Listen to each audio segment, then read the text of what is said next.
Thank you, welcome. My name is Jared Jordan. I work for Netflix. I'm an engineering or software engineering manager.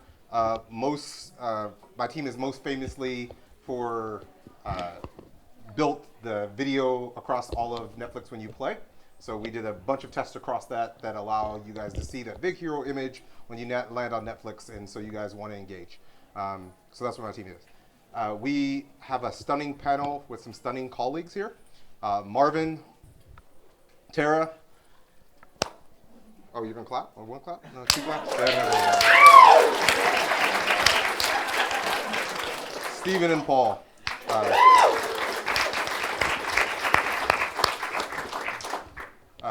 How we're going to do this is we're just going to break this up and I'll ask a couple of questions, a bunch of questions about them so you guys can get to know them. And then we'll save about 10 to 15 minutes at the end for you guys to ask some questions. If you guys ask something super uncomfortable, I'm going to say, see me afterwards. Never good when the teacher says that, right? So that's great. So we'll first start out, Marvin, can you talk to us about how you got to Netflix? Oh, first of all, can you hear me? Yes, no, yes, yes, yes. It doesn't connect to the speakers. It's just for recording. Yeah, it's just recording. Yeah, we don't have overhead. Come on, bro. Keep it going. So my name is Marvin. I'm a senior software engineer at Netflix. My team is called the Multi-Device Experience Team.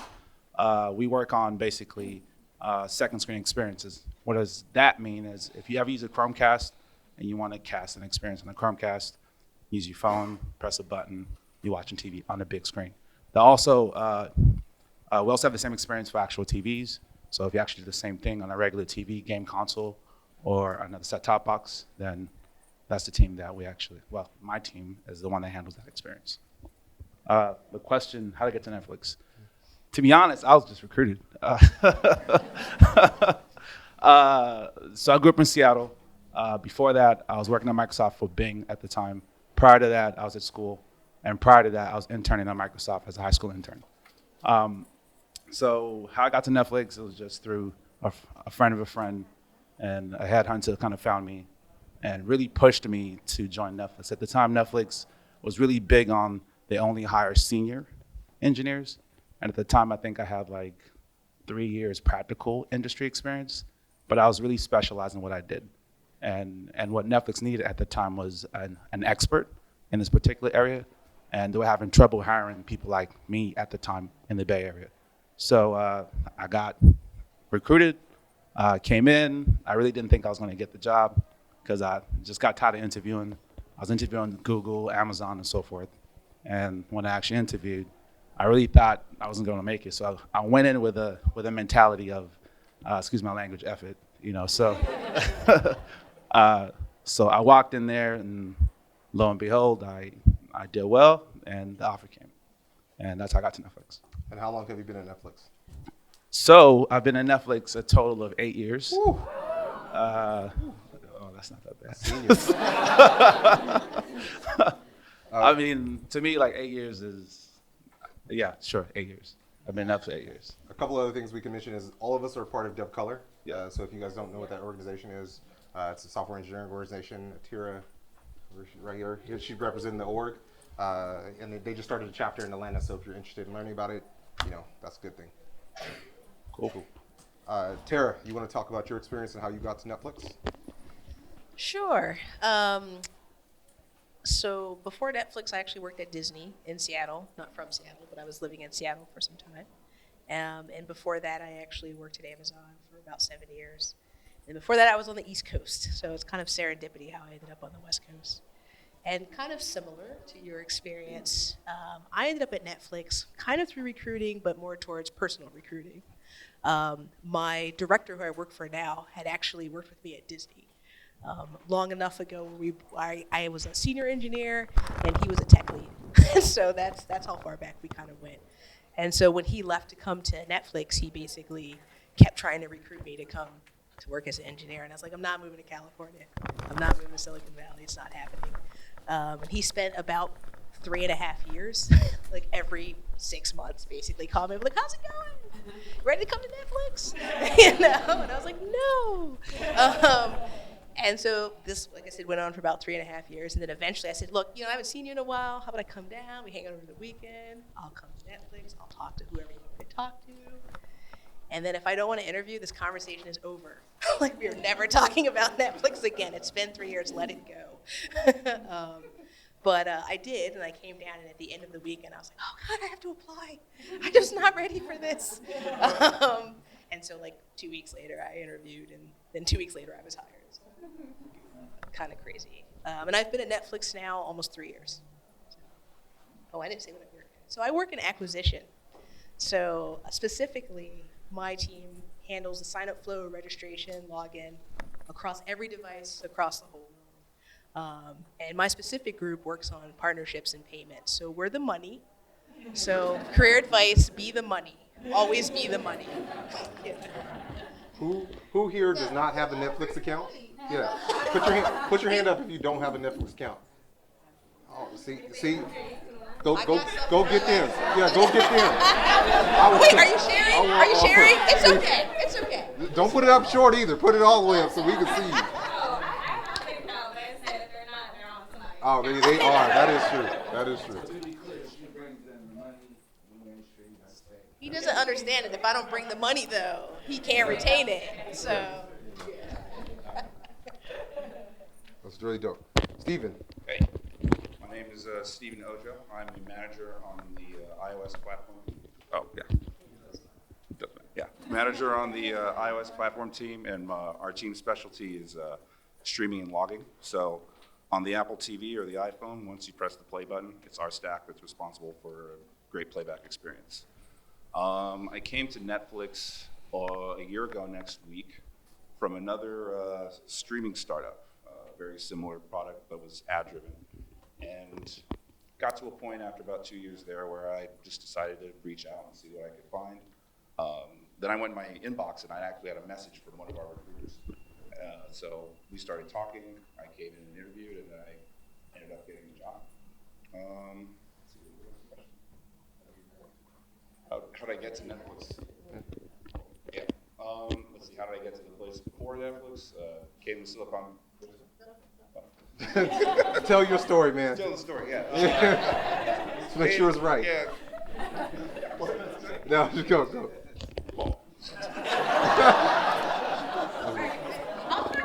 Another common theme is I guess we've all lived in Seattle too, and worked. And Paul and Microsoft mostly, except for you, or Apple and Amazon. Amazon, sorry. So my name is Paul. I'm from Nigeria. Originally from Nigeria, grew up there, and then moved to the US for college. Prior to Netflix, I was at Microsoft for 11 years. I stayed there too long. But I moved around at Microsoft. So I worked on Bing for 5 years, worked on Xbox for 3 years, worked on Windows, and then eventually came to Netflix. And how did I get to Netflix? So I'll credit being at Netflix on two things. It was a relentless recruiter, or a relentless Snapchat recruiter, and a network. So what I mean by relentless Snapchat recruiter is I'd been at Microsoft 11 years, was happy there, working on stuff that was meaningful to me, and I felt like I had an impact. But then a Snapchat recruiter reached out to me and said, hey, you know what, I would love to have you at Snapchat, and I just ignored him. I got the email, I ignored him, and the next thing you know, he's calling me, I ignored him, and this happened for about 6 months. So eventually, I'm like, what does this guy want? So I talked to him, and he's like, oh, you know what, like, I will fly you to LA. My wife was pregnant at the time, too. And he's like, oh, yeah, we'll fly her to LA, too. You can spend time, like, at our office. You can talk to a few people, see if you like it out here, and then we can talk more about the interview process and all that. So my wife and I went to LA. The office is on the beach. It's on Venice Beach. So we're like, oh, this is like vacation, retirement spot. Like, we should move here, right? So I interviewed at Snapchat, got the offer, but while I was interviewing, I thought, okay, I've been at Microsoft so long, if I'm going to interview, I might as well interview at other places too. And that's how Netflix came into the picture. One of my good friends from Microsoft left Microsoft and went to Netflix. And then I said, okay, you know what, I'm going to do Netflix. Amazon, I live downtown Seattle. Amazon office was 4 blocks from my apartment, so I decided to interview there too. Um, Luckily, I got offers from all three, but Netflix stood out to me because of the unique culture. And at Microsoft is a very big company. I have a set of cultural values written down, but I didn't feel like we lived it because it's just so big. And at Netflix, it was intriguing to read about the culture. This was when Netflix had the 127-page culture deck. Now it's a lot better. It's just 4 pages of scrolling now. Back then, I read all 127 pages, and I thought, "Wow, is this for real? Like, do people actually behave this way?" But when I interviewed, and just from the conversations I had, and from my friend that was there, the way he described it, I'm like, "You know what? This is like too good to be true, and people are confirming it. So let me go check it out." And that's how I decided. That's a great call out. If you haven't read the Netflix culture deck, it's I guess only a 4-page scroll now. You should. I mean, it's a brilliant read about context over not control, but really principled on how Netflix makes decisions from the bottom to the top. Every team is a little bit different, but overall there are some strong themes on how the Netflix just operates. So that's really good. Go ahead. Another thought as well. You get a chance also to read the 120-something page slide as well. There's a lot of context on there that will give you some historical background as to how Netflix got to where it's at as far as culture is concerned. If you can, read that as well. How can we find this? Actually, the memo is on the job speaker. I Googled it and said Netflix jobs. Yeah, that's there. The slide deck you can find. The slide deck you can find. Culture deck, Netflix culture deck is the top hit. Good on Netflix people here. So, one interesting thing also is the majority of us are leaders, but we're all leaders or people leaders. Marvin is a leader on IC or individual contributor. Paul transitioned from IC to become a leader about 2 years ago at Netflix, many years at Microsoft. So can you guys talk to us about generally how leading is different at Netflix, or leading individual projects is different at Netflix as IC?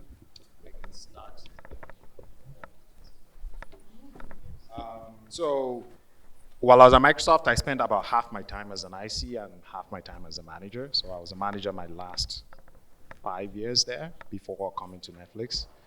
And at Netflix, I've also been an IC and a manager. So what's different about being a manager at Netflix is I think one of the big things that is different is I'm less hands-on from a technical perspective. I don't code at Netflix because my team is very senior. At Microsoft, I had a mix of very junior engineers and some senior engineers, so I still had to be very hands-on with the junior engineers. At Netflix, I don't have to be hands-on at all because all the folks on my team have 10 plus years of experience. I really can't tell them exactly. They know what to do. But what I then try to do is I focus more on giving them context on why we're doing what we're doing. Obviously, what we're doing and then why we're doing it, and then we can go on. So that's the big thing. It's just I can be more hands-off. I can focus more on strategy and let the team handle the implementation and execution. The other big thing about managing at Netflix is, so Netflix is very flat, right? So compared to Microsoft where there are multiple levels of hierarchy. So the way information flows at Netflix is very seamless. Like I have access to my VP, I have access to my CPO, and I can get great context. At Microsoft, there's a trickle-down effect. So by the time it gets to you, a lot of things get lost in translation. So at Netflix, I feel like my job is a little bit easier because I have the unadulterated context that I can share. So those are two key differences just for managing as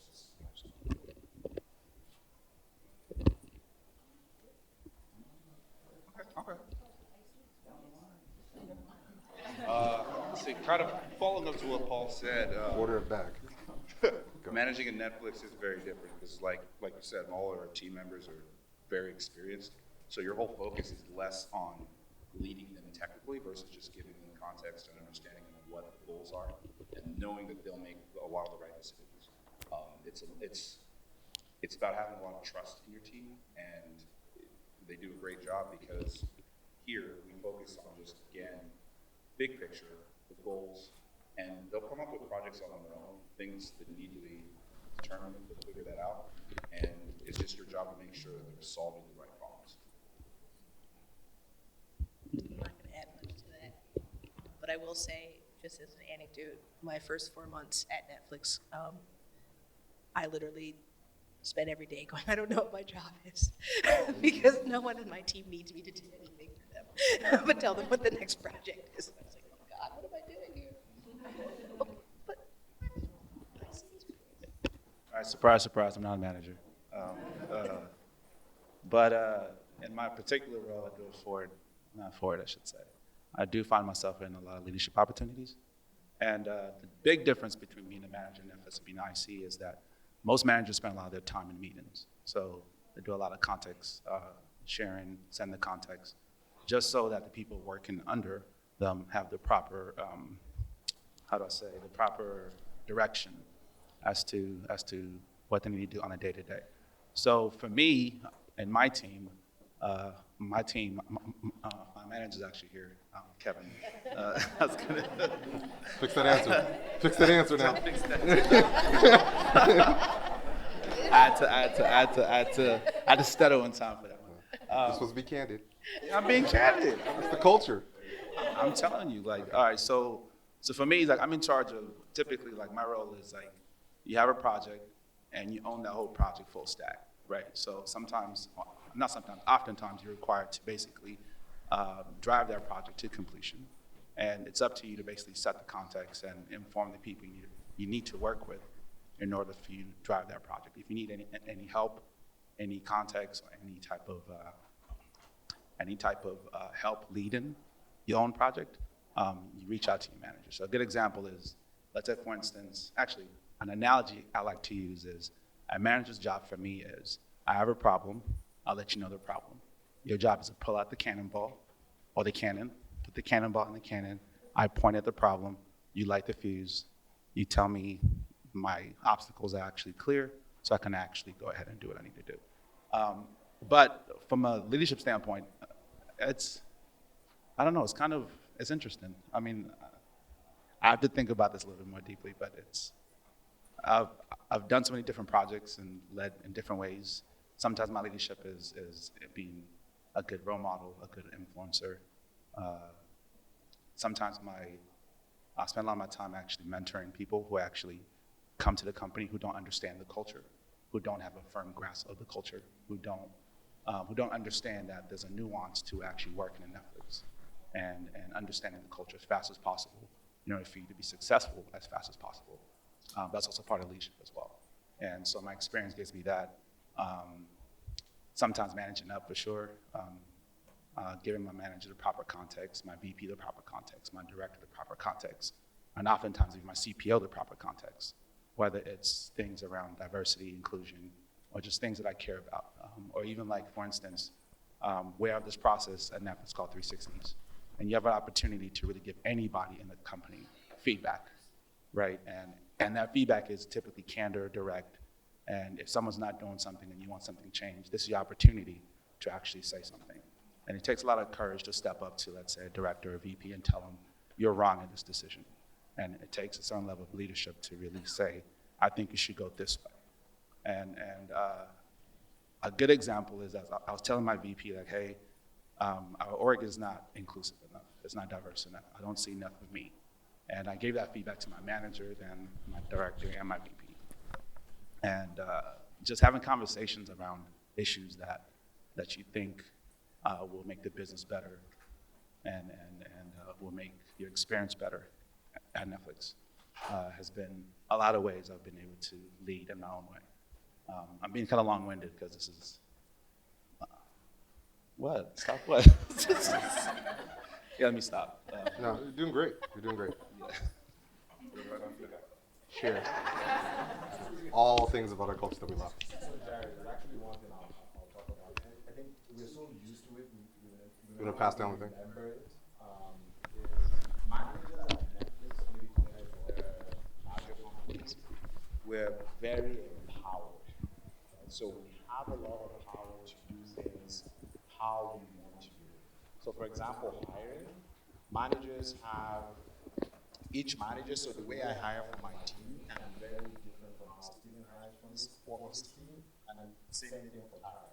Like we can all be different if we think it would be more valuable for our team to be different. Right? Or the way we make decisions around how our team executes. We have power to curate whatever we want if we think it's the right thing for our team. Right? Even when it comes to people we hire for our team.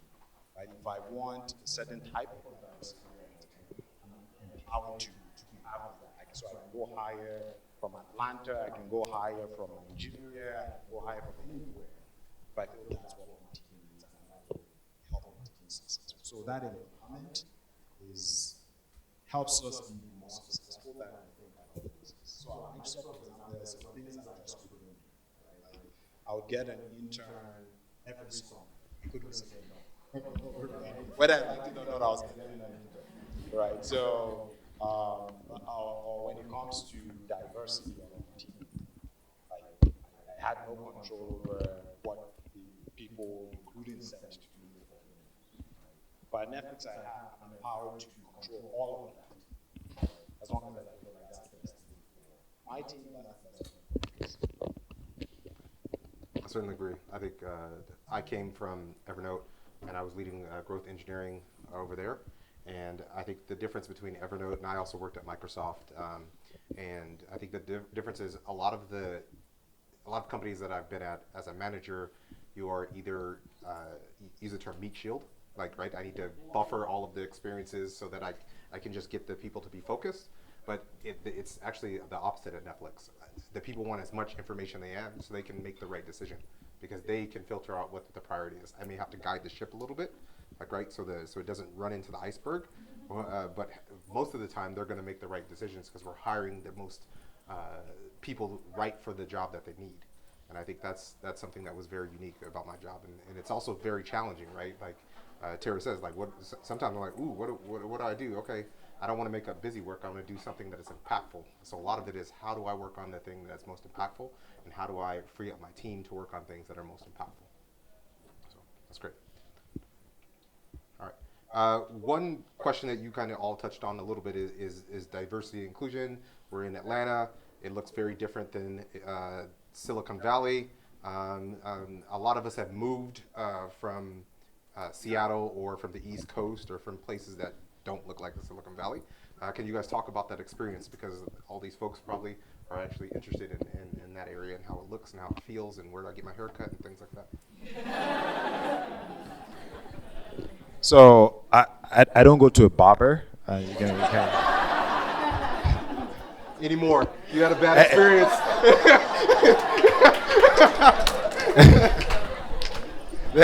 There's actually a story behind that. Like, I went to a barber for the first time when I moved to Seattle, and the barber shifted my hair, and I stopped going. I never went to a barber after that. That's a culture mistake. You know our people. Don't touch the line.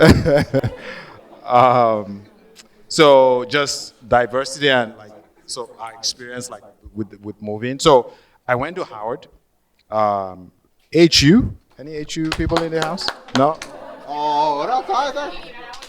All right. And so Howard is in DC. DC is very cosmopolitan. So Howard is majority black school, but once you get out into DC, it's very cosmopolitan. All around the world, people are people from all over the world are in DC.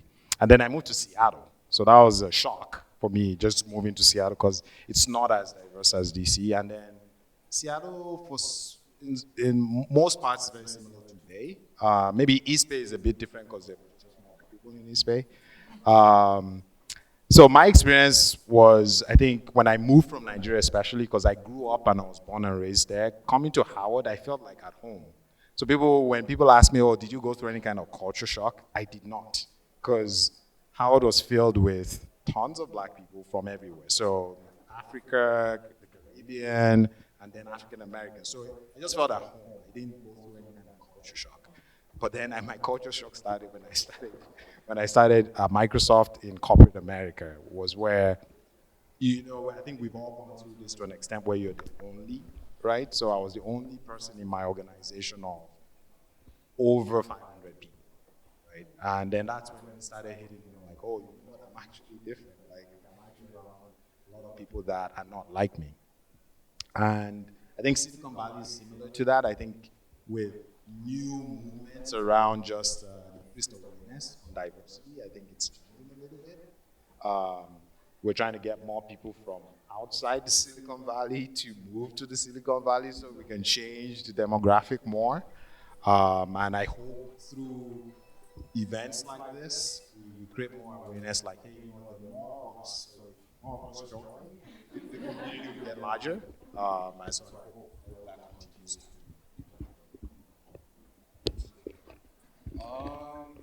So yeah, like you said, Silicon Valley is a little bit of a culture shock. I grew up in Los Angeles, then went to college in Seattle. And then coming to Silicon Valley was a little bit different, like you said. But the one thing I will say now is that there's a lot of energy and movement towards changing those demographics. And I think there's more of that in Silicon Valley than maybe anywhere else. People really are making an effort and taking inclusion seriously. I'm very happy to be working at Netflix, where it's a real company value and we actually execute on it. Like, we're here in front of all of you. Like, I didn't have that after when I was working at Apple, for example. It's very nice to be in Silicon Valley now. We're pushing to shift those demographics around and make a difference. So don't be intimidated by some of the culture shock you might experience. Just know that it's a place you can actually come to and make an impact and try and shift it. Not to be a contrarian, even though I'm totally a contrarian, I will say that I lived in Seattle for 14 years, and I feel like I met more black people in the Bay Area in the first 6 months than I did in the entire 14 years I lived in Seattle. So for me, I was like, woohoo, there's more black people, and actually just more people in general. I mean, it's just a much cosmopolitan area. I do think, though, what was interesting for me, especially coming to Netflix, my first year, I was one of 2 black female software engineering managers, and it was this realization that in my 20-year career in tech, I had literally not met one other African-American female engineering manager, and how messed up that was, And she was there for a year, and then she left, and then I was the only one.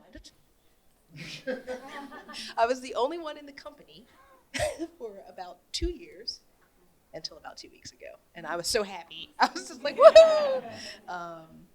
So, I mean, that is just, it's just a challenge of, I guess I don't have to get into the politics of that, but it is really important to me at this stage of my career, especially to, like, how do I make sure that I'm not always the only person in that room? Where do we start? Do we start in middle school? Like, what does that look like? I don't really know. I certainly didn't have a traditional background. I did not go to school for computer science. I am self-taught. And so clearly I could do it, right? So other black women can also do. But yeah, I also appreciate working in a place where I could literally say, coming to your point, to my VP, that, like, we were talking about, I think they had asked me to speak at a women ad event, and I said, no, I don't want to do it. I had done something for Strong Black Leads, and I had a really great chat with him, but I basically was like, look, the solution to this problem is not to trot me out every time there's a thing we want to do. The solution to this problem is to hire people who look like me. And he was great. I mean, he totally took that feedback really well, and was like, let's continue working on this. And, like, you're right, I respect your decision not to participate in this particular thing. I was like, a couple times a year I'll do it, but I'm just saying, you can't fall back on me as a crutch, So, yeah. Yeah, so I'll co-sign everything you just said. I got nothing else to add about that. But I will say this, though. You guys have been slandering Seattle the whole time. It's not trash. Nah. Me and Stop. Jared. Made in Seattle. We're natives. So I went to elementary, middle school, and high school in Seattle. So in both of our cases, we lived in the black bubble. Seattle had a real black bubble. Well, what do you mean? I'm only telling you how life was for me. It's my story, not yours. Preach! This is our constant interaction. That's why I love Marvin. It's my story. We are close knit as a team and stuff, and we travel and joke with each other. Can I and talk so, No, you can't. Your time is up. Next. No, no, I'm just kidding. No, please tell your story. No. It's not really a story. It's just more like a plug. Like Seattle did have a black network, but everything they said is co-signed. I absolutely agree with Marvin. I think it's funny. When we met each other, we were just going around the people we knew. I'm like, oh, I know this person. I know this person. I know this person. And he's like, oh, I went to school here. And I was like, oh, really? My sister went to school there. And he's like, oh, I know your sister. I was like, oh, that's weird. We never. No, he didn't know my sister.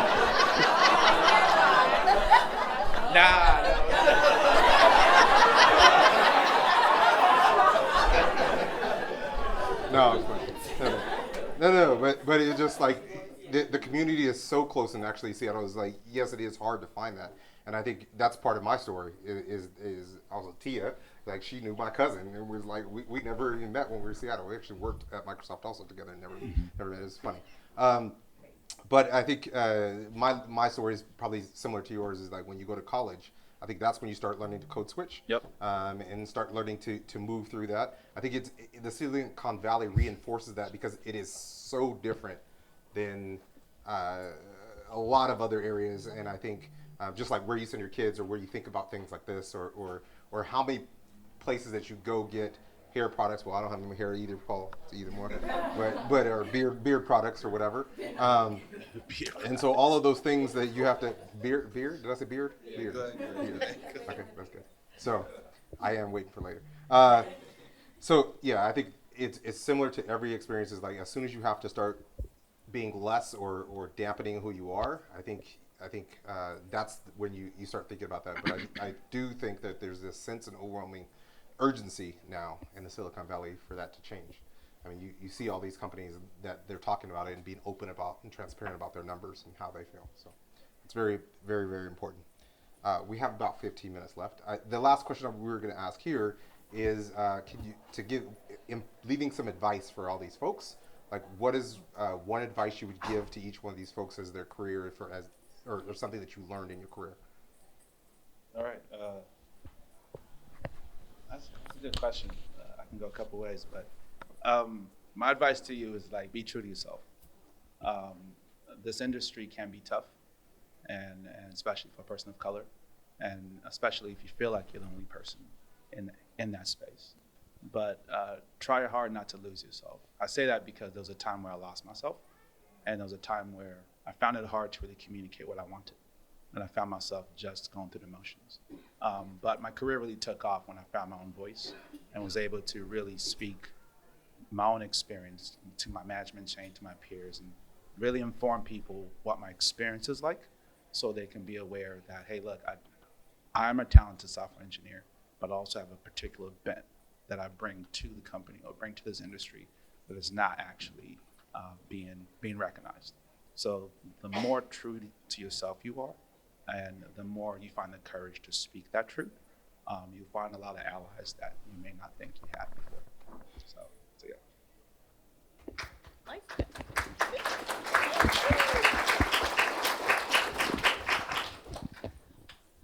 Wow, I wish I had prepared something ahead of time. I guess really the big takeaway is I would definitely stress the value of building a network, and I would say building one that's, not necessarily based on what you or I can do for each other, but really, based on like shared respect. Because, at the beginning of my career, and I think in the beginning of everyone's career, you got your resume and you're kind of working off of like, that sort of thing. But as time moves on, you really start kind of working off of your reputation. And I don't think I've applied for a job in a decade or so. I mean, I think it's basically been someone I knew or someone who knew someone I knew who said, hey, I'm reaching out for this particular thing.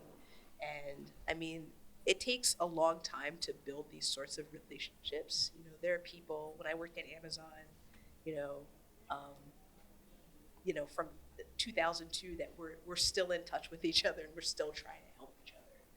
And so I really always try to stress on that, make connections with people, build support systems, build your network, take it seriously, give back, because it will help you as you're trying to traverse more challenging places.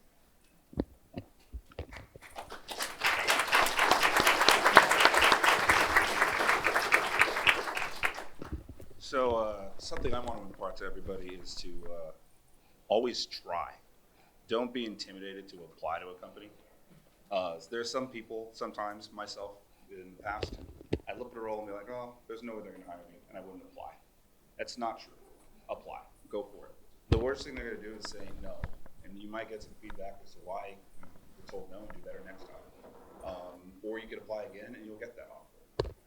The other thing I was going to mention is, kind of following your point, the importance of networking. If you come to a conference like this, you should leave, knowing 5 new people, adding them on LinkedIn, getting to know people, because things like this pay dividends later. Someone might not be looking for a job to hire you tomorrow, but in 3 years, once they've been promoted to manager or whatnot, if they remember meeting you, they might reach out to you first in their network. So all I can say is stress network, network, network, and just apply. Go for it. Brute force it. That's how I got here. So.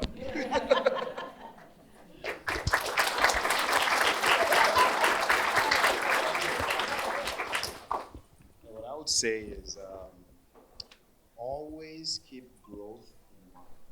So always push yourself to grow. It's scary for some people. Like, a lot of it comes with change. Sometimes you might have to change whatever you're doing in order to grow.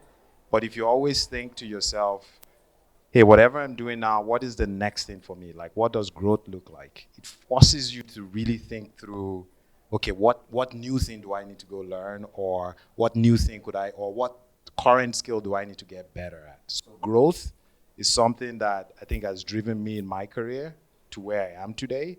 And even till today, I still always ask myself, okay, what is that next thing? How can I grow? Whether it's in work or in life, right? So in life, there are things that you can push yourself to grow at, and both are usually interconnected. As you grow in life, you probably grow in your career, but just always push yourself to grow. And leverage people around you. So a lot of what they said, right? Leverage your network to grow. Embrace change, or don't be scared about taking that next step. That's how you're going to grow. It's very scary. Like I suck at interviewing too.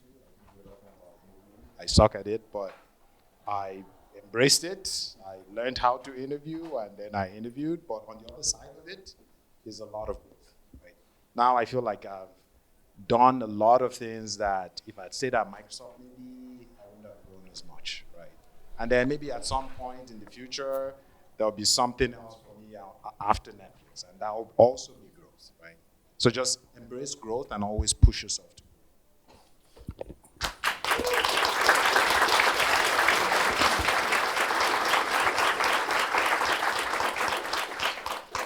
I have 2 pieces of feedback, or 2 pieces of advice. One is feedback. Like, be quick at learning and being able to discern the advice and some feedback, even if it's constructive feedback. The faster you can, it'll help you grow. The second part of that is find a place, job, or role where you can do your best work, and be comfortable with who you are. And then if you're not there today, go there quickly, because you will grow that much faster. We'll open it up to questions. We have about 8 minutes. So, any questions? Who are you? Stand up. Tell us. What's up? My name is Gustav, and I like what Netflix is doing. I think the diversity and inclusion. Because I'm from Rwanda, so when it comes to technology, there's nothing like that in my country. And I would like to do a plug for Black Earth Rising. That was a really good show. So But to you, Miss Tara, because I'm also I'm self-taught. I got a degree in political science, but I love technology, and I wanted to see how I can be able to impact back home. So when you move towards the side of self-teaching, what are the tools that you use, and what kind of like helped you keep going? Because it's not like a particular pace in like 4 years I'm done. I want to go. It's like you have to keep grinding. So how did you end up? Oddly enough, I also was political science, international studies, and German. So I went to school to be in foreign policy. So it's good that I work in tech. You know, so totally makes complete sense. I feel like in some ways I was pretty lucky. My first tech job was in 1997. So nobody knew what the internet was, right? We were all starting basically from scratch, even though, you know, there was stuff out there. It just kind of was exploding. So I think the pressure to have a CS degree was a little less because it wasn't going to help you, right? Like you weren't learning HTML and JavaScript. JavaScript actually wasn't even there then, right? You weren't learning that, in CS programs. So it kind of put me in a little bit of ways on equal footing because we were all just rapidly trying to do stuff. I definitely feel like it's harder now just because if you look, I don't know if you're a front end or a back end dev, but the proliferation of JavaScript, it's just stop already, but I think for me, a part of it was basically just trying to read everything I could, and also trying to build. I'm definitely one of those people who have to build something to make it stick. I was also incredibly fortunate that I ended up, my first 2 tech roles, I ended up in companies where I had people in positions of power who absolutely invested in growing me, and gave me opportunities to work on things that I probably wasn't quite qualified for, but they're like, she's smart, figure it out, somebody help her. And I did a lot of work out of work, right? Because I couldn't fall back on this kind of 4-year foundation. So I really think if I were trying to, start now, I probably would reach out to someone who I felt okay, I kind of look at you as an expert in this field. What do you think are kind of the core things I need to work on? And then I would focus on that. And then maybe I would build some of those things. I would definitely go, are you here? Are you local too? Yeah, okay. Yeah. I would go to meetups. I mean, I don't know what the scene is like here, but I know in Seattle, I used to go to a lot of JavaScript meetups just because it was just another way to get exposed to things. Disney is, at least for what we were doing, was not the most innovative. So I would go to these other spaces to just be around people and learn about what's that thing, and then I'd go home and read about that thing. It's a little bit of a grind, and it's hard when you start, but once you even get 1 year of professional experience, it becomes way easier. The hardest part is getting that first year, getting someone to take a chance, start small. I was a 15-man company my first year, but now I'm at Netflix, so just build up. We can talk more after this. Yeah, I'll add something to what I was saying. So you should talk about getting experience. Don't wait to get an official job. Pick a problem that you want to solve and build something for that problem. So it could be the problem in Rwanda. Maybe there's a solution there.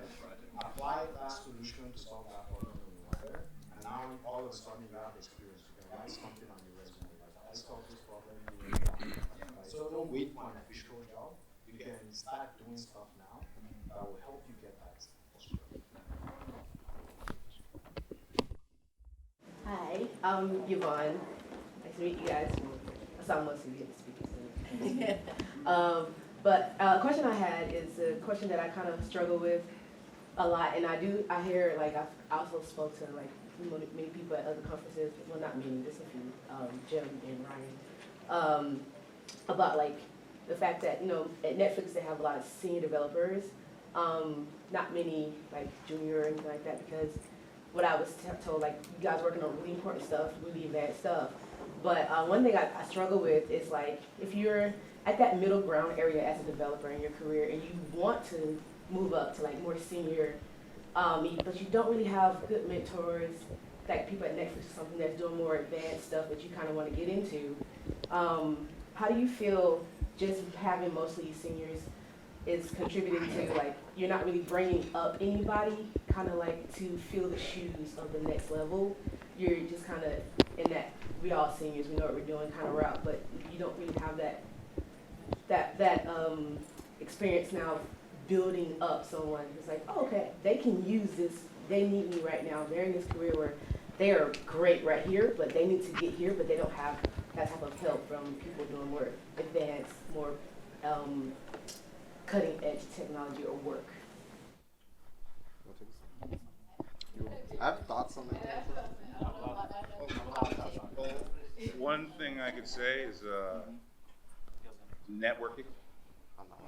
Networking. That's a really great way that we try and build people up. You meet people that are at different stages of their careers, and you get through talking to them, you can give them advice and insight, and eventually they can apply that and eventually make those steps that you're referring to. Everybody. Now, I got it. I'm gonna go fast. I'm gonna go real fast. We've got 1 minute. Let's make this it. We've got 1 minute. We've got 1 minute. So let Tara, and then afterwards, if you guys have more questions, we can just come up and just chat with us. I will just say two quick things. I don't think traditionally Netflix has been a place that's your first job. I mean, that's just kind of pragmatic, right? This is a place that you come to maybe mid-career or up. You don't need 10 years experience, for example, which Marvin can kind of speak to, depending on your skill set. But I do think there are a lot of other opportunities to kind of get that space or to get that experience. I would also say that, I mean, we're sitting here now because we value actually bringing people up. And so however we can be a part of these organizations, however we can do mentoring outside of work to kind of lay the groundwork so that in 2 or 3 years someone's ready, like we're absolutely invested in doing that. I feel like if I brought someone, especially on my team, into Netflix right now who wasn't quite ready, and the pace with which we move, like they would not be set up for success. And I would hate for that to happen. So I'm gonna get you as ready as I can, kind of off the books, so that when you're ready, you know, you can come in. Cool. 1 second. All the time? You got 0 seconds. Thank you guys all. I appreciate it.